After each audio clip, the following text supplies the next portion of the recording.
ఆయనకి ఏ ఏ విషయాలు దప్పికొనిచున్నాడో మనం చూడొచ్చు. విశ్వాస యొక్క దప్పిక తీర్చడానికి యోహాను సువార్త చాప్టర్ 7 verse 37 చూసినట్లయితే, జాన్ చాప్టర్ 7 verse 37, యేసు నిలచి ఎవడైనా దప్పికొనని ఎడల నా యొద్దకు వచ్చి దప్పిక తీర్చుకునవలెను. హల్లెలూయా. యేసు నిలిచి ఎవడైనా దప్పికొని ఎడల నా యొద్దకు వచ్చి దప్పిక తీర్చుకోవలను. అంటే అక్కడ కూడా ఉండి కూడా ఇతరుల కొరకే ఆలోచించడం. ఆయన యాక్చువల్లీ వచ్చిందే మానవుల జాతికి రక్షించడానికి కదండి. సో అక్కడ అటువంటి శిలువ భారాన్ని మోస్తూ ఉన్నప్పటికీ కూడా, అటువంటి మండు చిన్న ఎండలో ఆయన తప్పిస్తూ ఉన్నప్పటికీ కూడా ఆయన దప్పికొనిచున్నాడు దేనికంట? మానవుల కొరకు. విశ్వాసి యొక్క దప్పిక తీర్చడానికి, అంటే మానవులుగా మన యొక్క దప్పిక తీర్చడానికి ఆయన దప్పికొని ఉన్నాడంట. అందుకే ఒక మాట సెలవిస్తాడు కదా, అలసి సొలసి ఉన్న జనులారా నా వద్దకు రండి, నేను మీకు విశ్రాంతిని కలిగజేస్తాననేసి. అంటే మన యొక్క సిచ్యువేషన్ ఎలాగుందో ఆయనకు తెలుసు. అటువంటి సిచ్యువేషన్ మనం ఏం కోరుచున్నామో ఆయనకు తెలుసు. కానీ మనుషులుగా మనకు ఏమి తెలియక, ఎటు వెళ్ళాడో తెలియక, ఎవరిని ఆశ్రయించాలో అనేది తెలియక మనం ఏం చేస్తామని సతమితం అయిపోతుంటాం. అటువంటి సమయంలో ఆ యొక్క సిలువ నుంచి దేవుడు మనకు ఆశ్రయిస్తున్నాడు. మనకు ఒక ఆశ్రయం కలిగించడానికి ఏమంటున్నాడండి? ఆయన నిలిచి ఉన్నాడంట. ఎవడైనా దప్పికొని ఎడన్నా నా యుద్ధకు వస్తే నేను వాళ్ళకి ఆయన దప్పికని తీరుస్తాననేసి. అయితే నీవు కష్టాల్లో ఉన్నావా, బాధల్లో ఉన్నావా, నీకు ఎటువంటి సమస్యలు ఉన్నా కూడా అటువంటి సమస్య నుంచి ఎలా బయటపడాలని తెలియక సతమతం అవుతున్నావా? ఇదిగో యేసు నీ కొరకు కరములు చాచి ఆయన ఎదురు చూస్తున్నాడు. నువ్వు ఎప్పుడెప్పుడు ఆయన వద్దకు వెళ్తావనేసి, నువ్వు ఎప్పుడెప్పుడు ఆయన యొక్క వద్దకు వెళ్ళి ఆయన చరణంలో నీ యొక్క సమస్యలను అప్పగిస్తావనేసి, ఆయన ఎప్పుడెప్పుడు నీకు ఆశ్రయం ఇవ్వాలనేసి, ఆయన ఎప్పుడెప్పుడు నీ యొక్క ఆ సిచ్యువేషన్లో ఉన్న ఆ యొక్క దప్పికని తీర్చాలనేసి, ఆయన నీ దప్పిక తీర్చడానికి ఆయన దప్పికని ఉన్నాడంట. మరి అటువంటి యేసుని నువ్వు వెంబడిస్తావా? అటువంటి యేసు వద్దకు నువ్వు వెళ్ళి నీ సమస్యలు చెప్పుకోగలవా? రెండవదిగా, విశ్వాసికి జీవజలను ఆదరించడానికి ప్రకటన గ్రంథము chapter 22 verse 17, Revelations chapter 22 verse 17, దప్పికొనిన వానిని దాని రాణిని ఇచ్చేయించు వానిని జీవజలమును ఉచితముగా పుచ్చుకొనెను. అదేవిధంగా ప్రకటన గ్రంథం 7:17, చాప్టర్ 7 verse 17, జీవజలమున బుగ్గల యొద్ద వారిని నడిపించు. అయితే ఇక్కడ జీవజలం అంట. ఆయన ప్రజలకు, ఆయన విశ్వాసులకు జీవజలం అందించడానికి ఆయన దప్పికొని ఉన్నాడు. జీవజలం అంటే it is a fountain of life. జీవాన్ని ఎవరైతే నిర్జీవ స్థితిలో ఉంటారో వాళ్ళకి జీవం అవసరం లేదు. అయితే ఎన్నిసార్లు మన పరిస్థితుల్లో మనం కృంగిపోయి, మనం నశించిపోయి, మనకి వ్యసనాలలో పడిపోయి, మనం లోతుల్లో లోబిల్లో పడిపోయి, మనం బయటికి రాలేని పరిస్థితుల్లో మనము నిర్జీవ స్థితిలో ఉండిపోతాం. అటువంటి స్థితిలో కనుక నీవు యేసుని వెంబడించినట్లయితే ఆయన నీవు దప్పిక తీరుస్తాడంట. జీవజలముతో నింపి నీ యొక్క సిచ్యువేషన్ నుంచి, నీ యొక్క సన్నివేశం నుంచి, నీ యొక్క పరిస్థితి నుంచి, నీ యొక్క బాధ నుంచి, నీ యొక్క కన్నీటి నుంచి నీకు వెలికి తీసి ఆయన ఏం చేస్తారనేది జీవజలంతో నింపుతాడంట. ఆగారిని చూసినట్లయితే మనము ఆదికాండంలో చాప్టర్ 21 మనం చదివినట్లయితే ఆగారి సిచ్యువేషన్ దేవుడు మనకు ఎదురు చూపిస్తాడు. ఆగారు చిన్న పిల్లోడు లాంటి ఇష్మాయిల్ని తీసుకుని మంటిని ఎడారిలో వెళ్తూ ఉంటుంది. ఆమె క్యారీ చేసుకున్న ఆ వాటర్ కంప్లీట్ అయిపోయింది. కానీ అటువంటి ఎడారిలో తనకు నీళ్ళు దొరుకుతుందా? ఎక్కడైనా చిన్న గ్రీనరీ కనిపిస్తుందా? గ్రీనరీ ఉన్నది అంటే అక్కడ వాటర్ ఉన్నట్టు సదృశ్యం. సో అక్కడ గ్రీనరీ కూడా లేదు అంటే అక్కడ వాటర్ కూడా లేదు. అంటే అటువంటి పరిస్థితిలో తనకు ఆదుకునడానికి కూడా ఎవరు లేరు. అటువంటి సమయంలో, అటువంటి పరిస్థితుల్లో తను ఏం చేస్తుంది? అఫ్కోర్స్ నీవు నేనైనా అదే చేస్తాం. మనం విడిచిపెట్టేస్తాం. ఆశలు, నిరీక్షణ అంతా విడిచిపెట్టేస్తాం. That is no hope for our life at that moment. So అదేవిధంగా హాగారు కూడా భయపడిపోయి ఆ చిన్నవాడి యొక్క, పసివాడి యొక్క కన్నీరు, ఆ పసివాడి యొక్క బాధ, ఆ పసివాడి యొక్క కేకలు వినలేక వాడిని ఒక చెట్టు దగ్గర ఒక చిన్న ప్లేస్లో వదిలిపెట్టేసి ఆమె దూరంగా నిలిచి చూస్తున్నది. ఏమవుతుంది? ఎందుకంటే వాడు చనిపోవడం తల్లిగా చూడలేదు కాబట్టి. మన పరిస్థితుల్లో మనం అదే విధంగా దిగజారిపోయి ఉన్నామేమో, మన బయటికి రాలేని పరిస్థితుల్లో ఉన్నామేమో, మనకి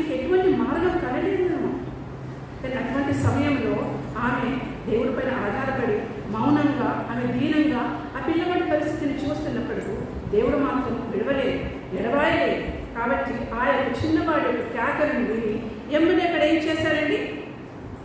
అక్కడ స్ప్రింగ్స్, ఎడారిలో శరీరాన్ని ప్రవహింపచేశారు. అది సాధ్యమేనా? మనుషులకు అసాధ్యమే, కానీ పరలోకమైన దేవుడికి అది సాధ్యమే. అటువంటి ఎడారిలో కూడా నీటి ఊబులను ఉడికించి ఆ యొక్క పిల్లవాడిని వాటిని జీవింపజేశాడు.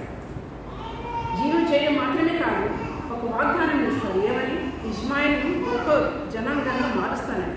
అయితే నీవు నేను ఉన్న ప్రతి పరిస్థితిలో కూడా మనం దేవుని పైన ఆధారపడి దేవుని యొక్క పాదాలను పట్టుకొని ఆయన పైననే భారం వేసి తను తెచ్చుకున్న వాటర్ పైన భారం అయిపోయింది. అయితే మనం కూడా కొన్ని సిచ్యువేషన్స్లో మన యొక్క ఆలోచనలు, మన యొక్క జ్ఞానాన్ని, మన యొక్క సంపదని వాటిపైన ఆశ్రయించుకుంటామేమో. అది కొంతవరకే మనం పని చేయగలం. కానీ తిరస్కారంలో మనకు కంప్లీట్గా దాని నుంచి విడుదల కావాలంటే మనం మన ప్రభు అయిన యేసుక్రీస్తుని మాత్రమే నమ్మక తప్పదు. సో అటువంటి సిచ్యువేషన్ నువ్వు కనుక ఉంటే దేవుడు నీకు జీవజలం ఇస్తాననేసి ఆయన వేచి ఉన్నారు. నువ్వు కరములు చాచి ఎవరైతే నా వద్దకు వస్తారో నేను వాళ్ళకి విశ్రాంతిని ఇస్తాను, వాళ్ళ జీవితాలని జీవజలం గుట్టలతో నేను నింపుతానని సెలవిస్తున్నారు. మూడోదిగా చూసినట్లయితే ఉగ్రత నుండి రక్షించబడడానికి ఆయన వేచి ఉన్నారు. మనకు ఉగ్రత నుంచి విడుదల ఇవ్వడానికి ఆయన దప్పికొనిచున్నాడు. ఎటువంటి ఉగ్రతనండి? ఉగ్రత అంటే దేవుడికి కోపం వచ్చినప్పుడే ఉగ్రత వస్తుంది కదా.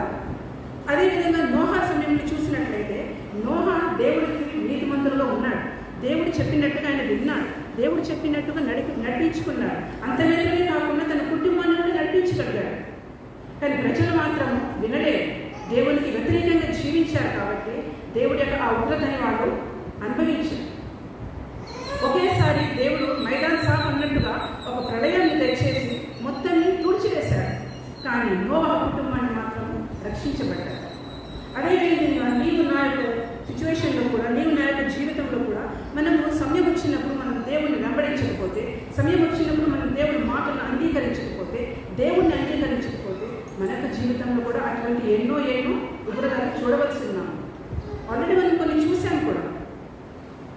కోవిడ్ అని చూసాము, ఉదత్ అని చూసాము. కానీ అటువంటి సమయంలో కూడా మనం రక్షించబడ్డామంటే అది మనకు గొప్పతనమా? మనలో అటువంటి భయమో భక్తి ఉన్నదా?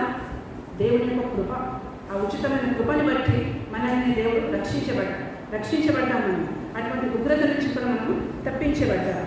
నాలుగైదు చూసినట్లయితే రోమన్స్ చాప్టర్ 5:9 మనల్ని నీతిమంతులుగా చేయడానికంట. రోమన్స్ చాప్టర్ 5:9 నిశ్చయముగా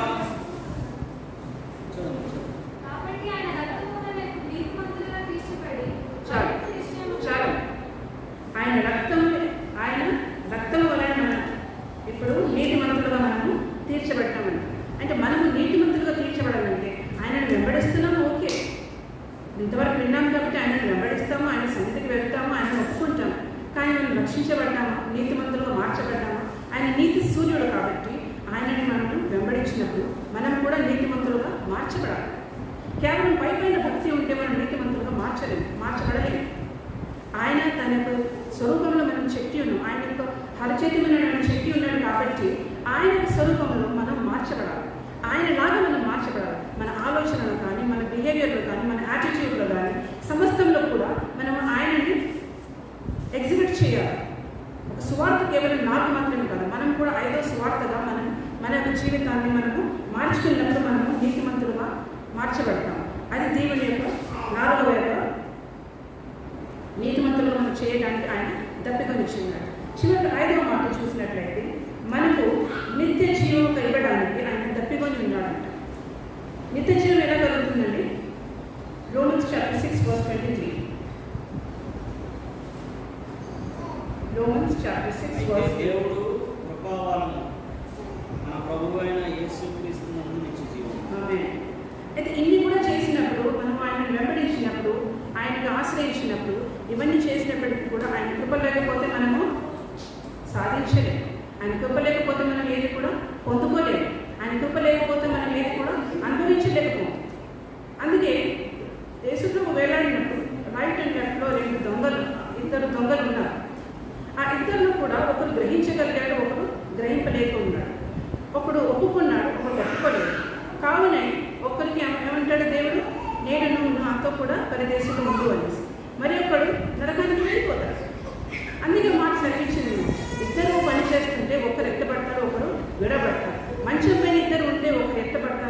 విరవబడతారు. పొలంలో ఇద్దరు పని చేస్తున్నాక ఒకరు ఎత్తబడతారు, ఒకరు విరవబడతారు. అందుకే ఇద్దరు దొంగలు కూడా సరి సమానమైన ఇంచుమించు మోస్ట్ ప్రాబబ్లీ సేమ్ ఏజ్లో కావచ్చు. ఒకరికి ఎటువంటి ఆలోచన వచ్చింది కదా, మరి ఇంకొకరికి ఆలోచన ఎందుకు రాలేదు? కఠినాస్తులు అన్నమాట.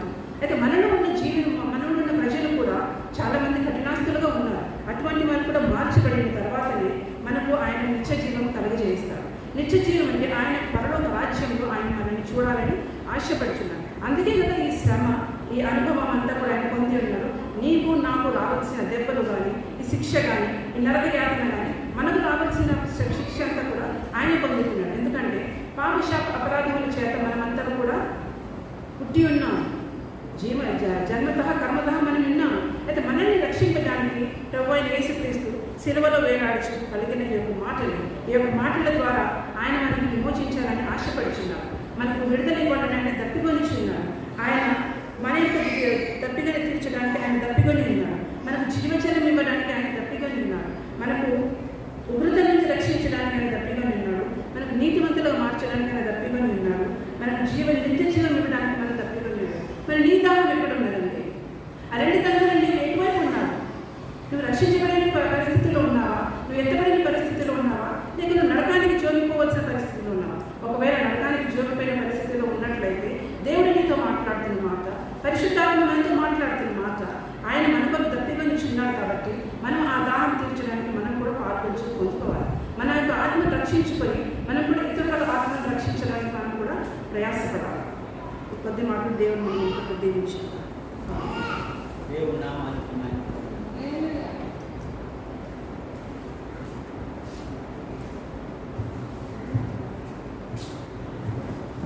దేవుడు నామానికి మహిమ కలుగును గాక. హల్లెలూయా. ఇంతవరకు మరి 5వ మాట బోధించినటువంటి మాటను మనం జ్ఞాపకం చేసుకుంటే, ఆత్మల దానం యేసు ప్రభువు వారు ఎందుకు అనుభవించారనంటే, ఈ ప్రప్రదమైనటువంటి ఒక సంగతిని మనం గమనించాలి. మనము నరకంలో దాహం దాహం దాహం అనుకొని ఉండటం కోసము ఆయన కలువరి శిలువలో దాహం దాహం దాహం అన్నాడు. ధనవంతుడైనటువంటి వాడు నరకంలో ఏమని అనుభవిస్తున్నాడు? ఆయన తండ్రి అయిన అబ్రహామా, ఇక్కడ నేను ఏమైపోతున్నాను? దాహంతో అలమటించిపోతున్నాను. ఒక నీరు చొక్కేస్తే నేనేం తీర్చుకుంటాను? నా దాహాన్ని తీర్చుకుంటాను. నీ కుడిపార్శ్వమున నీ రొమ్మున ఆనుకున్నటువంటి లాజరుతో ఒక్క చొక్కేస్తే చాలని అంటున్నాడు. అంటే ఆ జీవజలాలు ఇచ్చినటువంటి తండ్రికి ఏమైపోయిందటండి? నీరు కరువు అయిపోయింది. జీవజలములనిచ్చు తండ్రికి నీరే కరువైపోయరా, కఠిన గుండెలే కఠినమై ఆ చిరక దప్పిక తీర్చెరా. జీవజలాలు ఇచ్చినటువంటి తండ్రికి ఏమైపోయిందంటే నీరు లేని పరిస్థితి వచ్చేసింది. కారణం ఏంటో తెలుసా?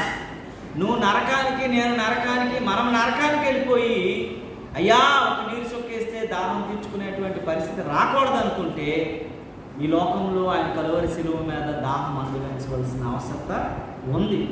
అదే దాహం అంటే నిన్ను నన్ను మనందరినీ కూడాను నరకంలో దాహం అనుభవించకుండా పరలోక రాజ్యంలో చేర్చగలిగినటువంటి నీ ఆత్మ, నా ఆత్మ పరలోకంలో ఉండగలిగినటువంటి ఆత్మల దాహం కలిగి ఆయన ఉన్నట్టుగా చూడగలుగుతున్నాం. దేవుని నామమునకు మహిమ కలుగును గాక. హల్లెలూయా, హల్లెలూయా. కనుక ఈ మాటలలో మనము మన దేవుని కృపను చూసినట్లుగా, దేవుని నామమునకు మహిమ కలిగినట్లుగా 6వ మాటలోకి వెళ్ళి 6వ మాటను మనం జ్ఞాపకం చేసుకుందాం. దేవుని నామమునకు మహిమ కలుగునుగా. హల్లెలూయా. 6వ మాటను జ్ఞాపకం చేసుకుందాం. 5 మాటల్లో కూడా దేవుడు ఎంతగానో మనకు సహాయం చేశాడు. 6వ మాట చూడండి పిల్లరా.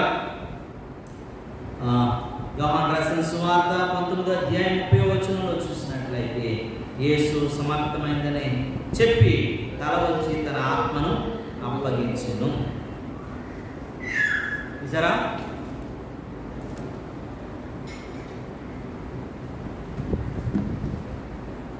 ఏమనుంది? యేసు చిరకా పుచ్చుకొని సమాప్తమైందని చెప్పి తల వంచి తన ఆత్మను అప్పగించెను.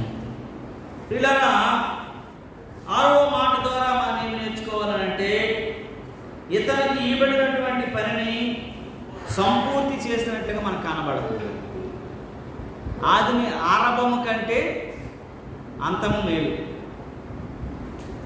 మనము ఆరంభంలో అందరూ మంచిగా ఇది చేస్తామంటారు, కానీ అంతం వరకు సహించుకునేవాడు ధన్యుడని బైబిల్ చెప్తుంది.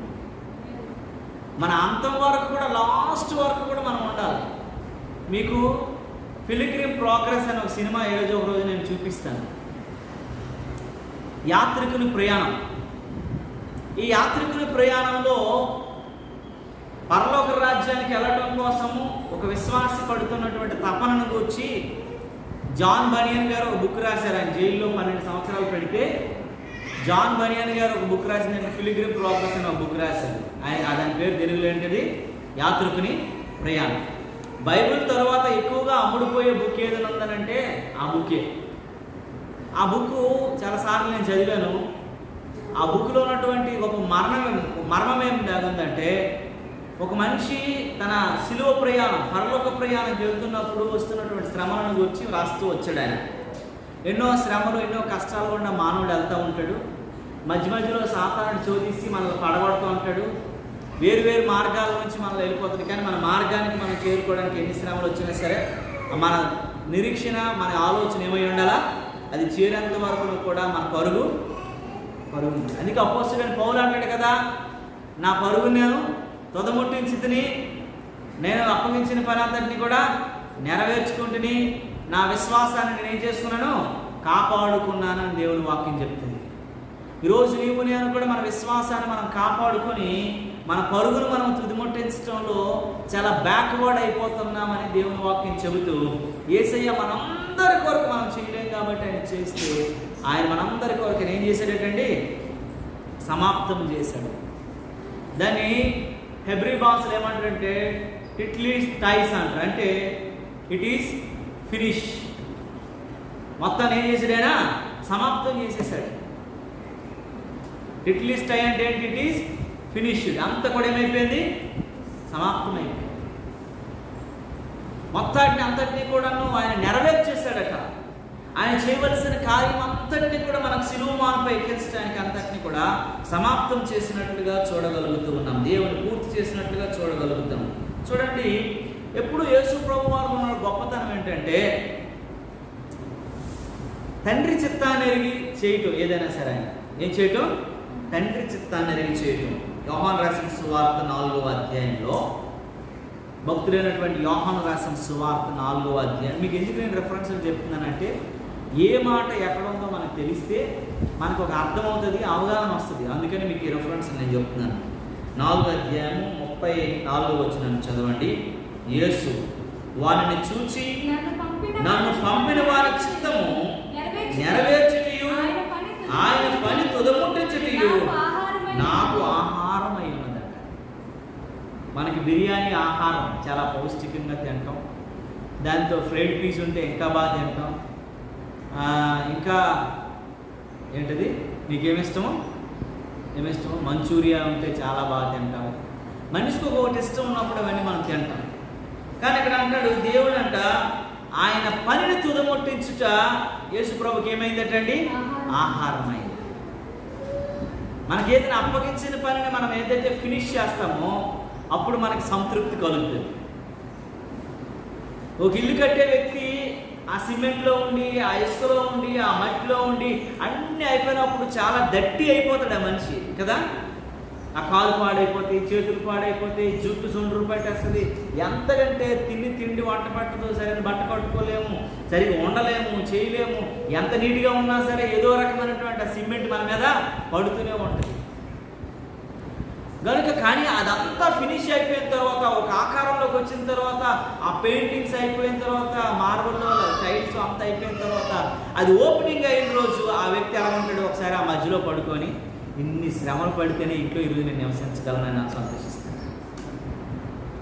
దాని వెనకాల ఎంత ఆనందం వెనకాల చాలా కష్టం దాగి ఉంటుంది. యేసు ప్రభు వారు చెప్తున్న మాట ఏంటంటే, అంతా సమాప్తం చేయటానికంట, తన అంతటినీ తుదముట్టించడానికంట, తండ్రి చిత్తాన్ని అంతటినీ నెరవేర్చడానికంట, తండ్రి పని అంతటినీ కూడా తుదిముట్టించడానికంట, అదంతటినీ దాన్ని ఏంటో తీసుకున్నాడంటే ఆయన ఆహారంగా తీసుకున్నాడు. మనం మన జీవితంలో జాగ్రత్తగా ఆలోచించగలగాలి. దేవుని చిత్తం కలిగినటువంటి వారిగా మనం ఉండగలగాలి. కనుక దేవుని చిత్తమును సంపూర్తి చేసేవారంగా మనం ఉండాలంట. దేవుడు మనకి లోకంలో పెట్టాడు. చాలామందికి రక్షణ లేదు, చాలామంది నాశనం అయిపోతున్నారు, చాలామంది నరకత్రయానికి చేరిపోయారు, చాలామంది సిద్ధంగా ఉన్నారు, చాలామంది అందరూ నరకానికి జోగిపోతున్న స్థలాల్లో ఉన్నారు. కానీ నిన్ను మాత్రమే దేవుడు ఎన్నుకున్నాడు అని అంటే దేవుని కృప. డిఫెన్స్లో ఆ సెలక్షన్కి చాలా వందలాది మంది, వేలాది మంది వెళ్తారు కదా, అందరూ సెలెక్ట్ అవ్వరు దానికి. యూపీఎస్సీ ఎగ్జామినేషన్స్ లక్షలాది మంది రాస్తారు, అందరూ కలెక్టర్లు, ఎస్పీలు, మరి ఫారెస్ట్ ఆఫీసర్స్ వాళ్ళు కాలేదు. ఆల్ ఇండియా సర్వీస్ చేసేవాళ్ళు కానీ, సెంట్రల్ సర్వీస్ చేసేవాళ్ళు కానీ అందరూ అవ్వలేరు. ఎందుకని అవ్వలేరు అని అంటే అందరూ ఎగ్జామ్ రాయొచ్చు కానీ వారు క్వాలిఫై అయ్యే వాళ్ళు కొంతమంది మాత్రమే. కనుక దేవుని వాక్యం చెప్తా ఉంది, తండ్రి చిత్తాన్ని మనం సంపూర్తి చేసేవారంగా ఉండాలి, దేవుని చిత్తాన్ని నెరవేర్చేవారంగా ఉండాలి. యేసు ప్రభు పట్టిన శ్రమకు మనం దానిని నిలవబెట్టి నడిపించగలిగే వారంగా ఉండగలగాలి. దేవునికి స్తోత్రము కలుగును. రెండో మాట ఏం చెప్తున్నాడంటే ధర్మశాస్త్రాన్ని మనము పూర్తి చేసేవారంగా ఉండాలి. రోమేలకు రాసిన పత్రికలో ఈ మాట అపోస్తలుడైన పౌలు రోమా సంఘానికి చెప్తున్నా 10వ అధ్యాయం 4వ వచనం అంటాడు కదా, విశ్వసించు ప్రతివానికి నీతి కలుగుటికే క్రీస్తు ధర్మశాస్త్రమును సమాప్తమై ఉన్నాడు. దేవునికి స్తోత్రము కలుగును. విశ్వసించినట్టు రక్షించబడ్డానికి యేసునందు విశ్వాసం ఉంచిన నీకు నాకునంట మన అపరాధములను చూడండి ఏమంటాడండి, ధర్మశాస్త్రమును సమాప్తమై ఉన్నది. అన్ని దేవుడు ఏం చేసేటండి నెరవేర్చుకొచ్చాడంట. అన్నీ నెరవేర్చుకొచ్చాడు కాబట్టి మనం కూడాను మన ధర్మాన్ని, క్రైస్తవ ధర్మాన్ని, విశ్వాస ధర్మాన్ని మనం కొనసాగించవలసినటువంటి రక్షణను కూడా మనం ఏం చేయాలండి సంపూర్తి చేసేవారంగా మనం ఉండగలగాలి. అంతం వరకు మనం సహించుకోగలగాలి. శ్రమ, కష్టం, బాధ, ఇరుకు విశ్వాస జీవితంలో ఎన్నో వస్తూ ఉంటాయి. కానీ అన్నింటిలో కూడాను మనం నిలవబడగలిగి ప్రభువునందు ఆయన రక్షణ కొరకైనటువంటి వారంగా ఉండటానికి ప్రయత్నించాలా. ప్రభువు కొరకు మనం ఏమై ఉండాలంటండి ముందుకు సాగే వారంగా ఉండాలంట. దేవునికి స్తోత్రం కలుగును. మూడోది ఏంటంటే విమోచన కార్యాన్ని సంపూర్తి చేసేవారంగా ఉండాలి. విమోచించబడ్డాం కదా మనం, ఆ కార్యాన్ని విమోచించబడిన మనం మళ్ళీ వెనక్కి వెళ్ళిపోవడానికి కాకుండా బలమైనటువంటి విశ్వాసంతో మనం ముందుకు సాగుతూ అనేక మందిని మనం ముందుకు సాగించే వారంగా మనం ఉండగలగాలి. దేవునికి స్తోత్రము కలుగును. ఆ విమోచన కార్యాన్ని సంపూర్తి చేసే వారంగా మనం ఉండాలంట. నాలుగోది ఏంటంటే పాపదోషములను సంపూర్తి చేసేవారు ఉండాలి. మనం పాపము, దోషాన్నంతటిని మన నుంచి ఏం చేయాలట యేసు రక్తము చేత విమోచించుకుంటూ మనల్ని అన్ని విషయాలలో కూడా అన్నింటినీ కూడా మనం నడిచేవారు ఉండగలగాలి. యేసయ్య చేసిన పాటలు ఏంటంటే, యేసయ్య చేసినటువంటి సమాప్తం ఏంటంటే దేవుని చిత్తాన్ని సంపూర్తి చేశాడు, ధర్మశాస్త్రాన్ని సంపూర్తి చేశాడు, విమోచన కార్యాన్ని సంపూర్తి చేశాడు, పాపదోషములను కూడా సంపూర్తి చేసుకొచ్చాడు. కాబట్టి నీవు నేను కూడాను అవి చేసినవన్నింటినీ కూడాను మన కొరకు చేయబడ్డాయి. కాబట్టి మన విశ్వాసాన్ని మనం కాపాడుకుంటూ దేవుని రాజ్యం ప్రయాణంలో మనం సంపూర్తి చేసి అక్కడ నిలవబడే వారంగా మనం ఉండగలగాలి. ఎందుకంటే అపోస్తలుడైన పౌలు అదే చెప్తాడు, నా పరుగుని నేను ఏం చేశాను, రుజుముట్టించుకున్నాను, నా విశ్వాసాన్ని నేను కాపాడుకున్నాను అంటాడు. ఒకసారి మా పేతురు రాసినటువంటి మొదటి పత్రికలో ఒకసారి లాస్ట్ చివరిగా చదివితే ఒక మాట ఉంటుంది చూడండి. 3:19 అంటాడు కదా, ఆత్మ విషయములో బ్రతికింపబడి పాప విషయంలో ఒక్కసారే శ్రమ పడిన. దేవునికి స్తోత్రము కలుగును. మొదటి పేతురు 3:19 రాసు, దేవుని దీర్ఘశాంతము కనిపెట్టుచుండినప్పుడు పూర్వం నోవాహు దినములలో అవిధేయులైన వారి యొద్దకు అనగా చెరలో ఉన్న ఆత్మల యొద్దకు ఆయన ఆత్మరూపిగానే వెళ్ళి ప్రకటించాను. ఆ ఓడలో కొందరు అనగా 8 మంది నీటి ద్వారా రక్షణ పొందిరి. దానికి సాదృశ్యమైన బాప్తిస్మము ఇప్పుడు మిమ్మల్ని రక్షించుచున్నది. దేవునికి స్తోత్రము కలుగును గాక. అందరూ నాశనం అయిపోయారు కానీ 8 మంది మాత్రం రక్షించబడ్డారంట. ఇక్కడ ఏమంటున్నాడు, ఆత్మల విషయంలో బ్రతికింపబడి పాపమ విషయంలో ఒక్కసారి ఆయన శ్రమ పడ్డాడు. మనందరినీ బ్రతికించడం కొరకట పాపం విషయంలో ఏం చేయబడ్డాడు, ఆయన ఈరోజు శ్రమపరచబడ్డాడు. ఈరోజు శ్రమపరచబడ్డాడు. కనుక నీవు నేను మనము జ్ఞాపకం చేసుకోగలగాలి, నీవు మనము ఆలోచించగలగాలి. నీవు నేను మనము ఉండగలగాలి దేవుని చిత్తాన్ని ఎరిగి. కనుక అంటాడు 6వ మాటలో, తనకి ఇవ్వబడిన పనిని ఆయన పూర్తి చేశాడు కాబట్టి నీవు నేను కూడా మనకివ్వబడినటువంటి దేవుని రాజ్యం చేరుకలో మనకివ్వవలసిన పనిని కూడా మనం పూర్తి చేసే వారంగా ఉండగలగాలి. దేవుని నామమునకు మహిమ కలుగును గాక. హల్లెలూయా. ఇంకా నువ్వు వెనక్కి ఉండడానికి లేదు, ఇంకా నువ్వు ఆలోచించడానికి లేదు, ఇంకా నువ్వు ఇంకా ఏది చేయడానికి లేదు. దేవుని చిత్తాన్ని ఎరిగి మనం ముందుకు కొనసాగడానికి ప్రయత్నించాలి. దేవుని నామమునకు మహిమ కలుగును. 6వ మాట అయిపోయింది. 7వ మాటలోనికి వెళ్ళే ముందు మనం ఒక చిన్న సంకీర్తన పాడుతూ 7వ మాటలోనికి ప్రవేశిద్దాం పిల్లరా. చిన్న మాట ఏదైనా పాడుకుంటూ ముందుకు వెళ్దాం. సిలువలో ఆ సిలువలో ఆ ఘోర కల్వరిలో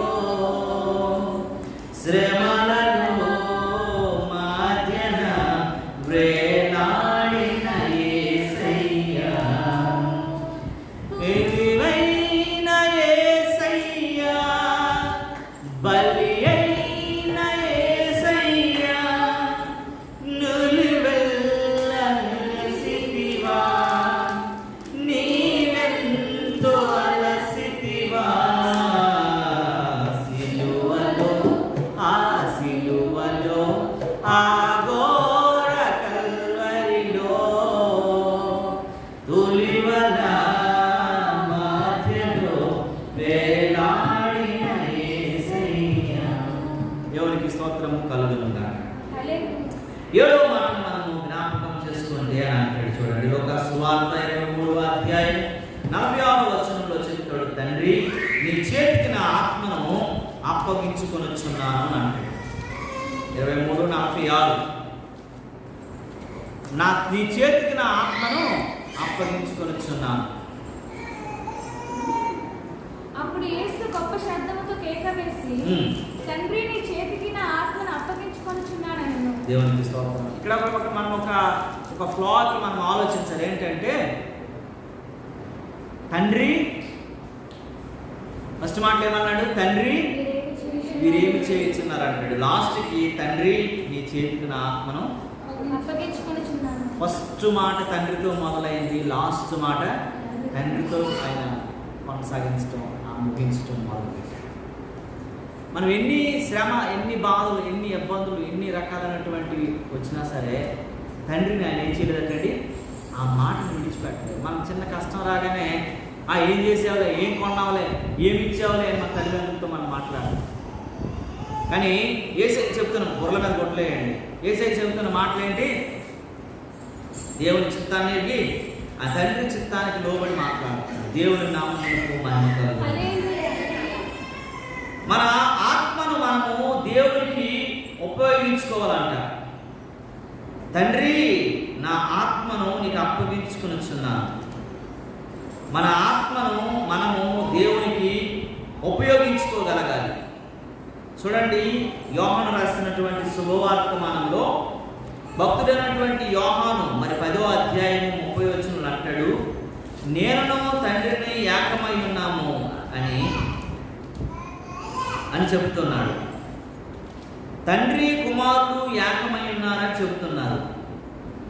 అంటే తండ్రి నా ఆత్మను నీకు అప్పగించడంలో తండ్రితో ఏమైందటండి?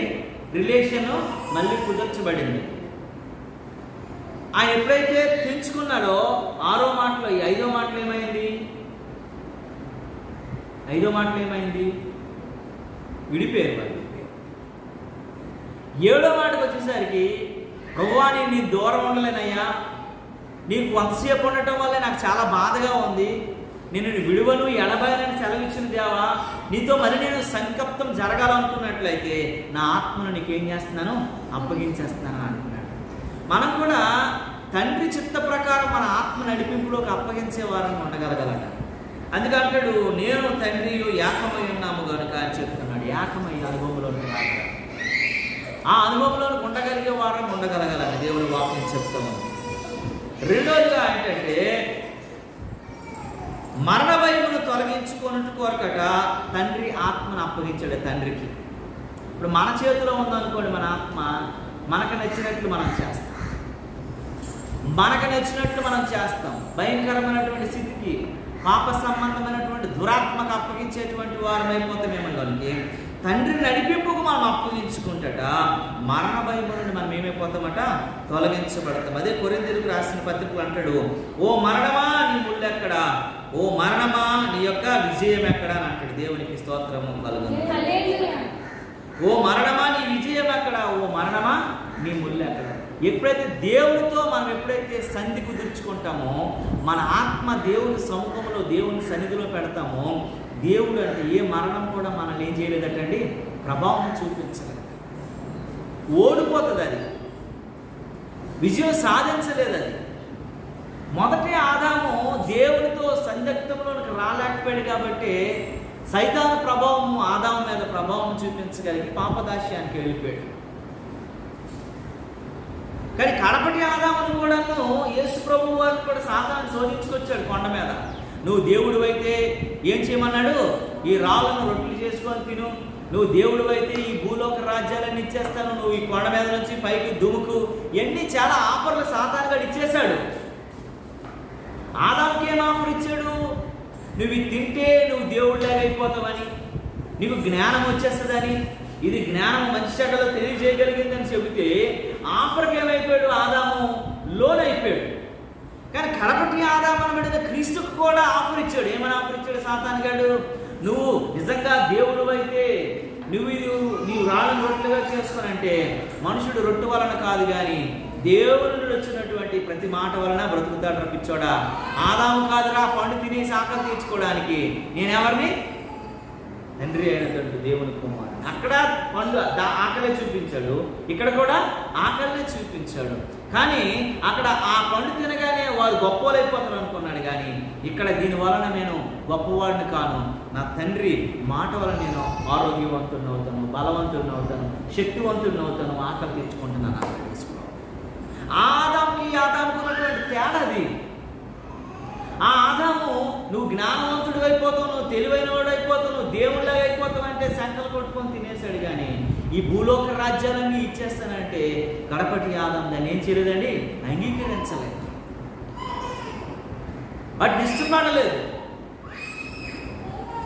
నీవు నేను మనం జ్ఞాపకం చేసుకోగలగాలి. అందుకనే ఓ మరణమా నీ ముళ్ళు ఎక్కడ, ఆదామును మింగేసావు కానీ నన్ను మింగలేకపోయావే, ఆదాము మీద అధికారం చేయగలిగావు కానీ నా మీద అధికారం చేయలేకపోయావే, ఆదాము నువ్వు వసూలు చేసుకున్నావు కానీ నన్ను వసూలు చేసుకోలేకపోయావే, ఆదామును నేను దేవుడి నుంచి నువ్వు దూరపరచగలిగావు, బయటికి వెళ్ళగొట్టగలిగావు కానీ నన్ను వెళ్ళగొట్టలేకపోయావే అని దేవునికి కడపటి ఆదాముకి మొదటి ఆదాముకు ఉన్నటువంటి సందిగ్ధము సాతాను మధ్యలో జరుగుతున్నటువంటి సిచ్యువేషన్ అది.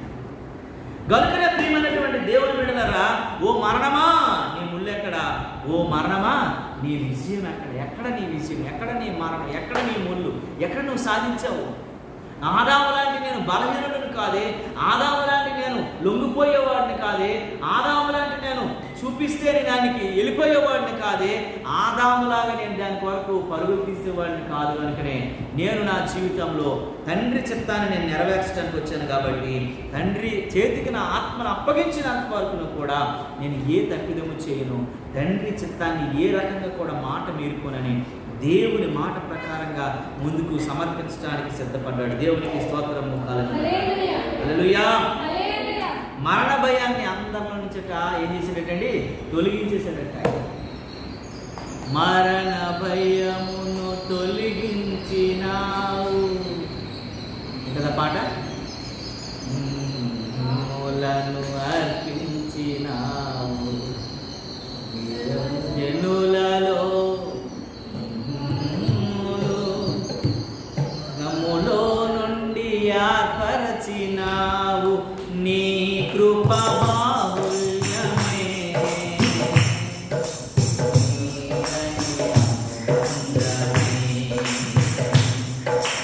అలచిన ప్రతి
ఓ మరణమా నీ విజయం అక్కడ అంటాడు. మరణ భయమును తొలగించినట్లుగా దేవుని వాక్యం చెప్పబడుతుంది. మూడో మాటలో ఇక్కడికి వచ్చినట్లయితే ఇందులో ఒక మాట ఇంకో మాట జ్ఞాపకం చేసుకుంటే యోహాను సువార్తలోని 16:28 మాట్లాడాడు, నేను తండ్రి వద్ద నుండి బయలుదేరి లోకమునకు వచ్చి ఉన్నాను, మరియు లోకమును విడిచి తండ్రి వద్దకు నేను వెళ్ళిచున్నానని వారితో చెప్పాను. దేవునికి స్తోత్రము కలుగునుగాక. ఇదంతా సమాప్తం చేయడానికి తండ్రి దగ్గర నుండి ఇక్కడికి వచ్చాడు. ఇదంతటినీ సమాప్తం చేసిన తర్వాత ఎక్కడికి వెళ్తున్నాడు? మళ్ళీ తండ్రి దగ్గరికి వెళ్తాడు.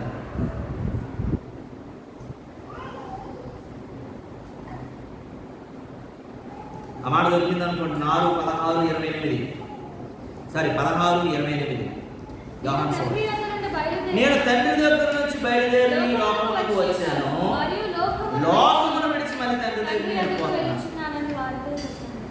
ఎంత కాన్ఫిడెన్స్ ఉండాలండి చచ్చిపోయే మనిషి చెప్పడానికి ముందు. మనమైతే ఏమనుకుంటాం, అక్కడ చచ్చిపోయింది ఇంకా సమాధి అయిపోయింది, కానీ నేను తండ్రి దగ్గరికి వెళ్తున్నాను. అపోస్తలుడైన పౌలు కూడా అంటాడు, నేను క్రీస్తులా బ్రతుకుతున్నానంటే క్రీస్తులాగా నేను బతుకుతున్నాను అని చెప్పటం కాదు. క్రీస్తు ఒక మాదిరి లోకంలో ఉంచాడు కాబట్టి ఆ మాదిరిని నేను అనుభవిస్తూ ఆ మాదిరిని చూపిస్తూ నేను జీవిస్తున్నాను అంటూ యేసు ప్రభువు వారు ఎలాగైతే ఈ మాట చెప్పారో నేను కూడా నా పరుగు ముదిరి నేను వెళ్తున్నాను. నా కొరకు ఏమొచ్చబడింది? అక్కడ నీతి కిరీటం నా కొరకు ఉంచబడింది. దమ్ము ధైర్యం ఉండగలగాల చెప్పాలంటే.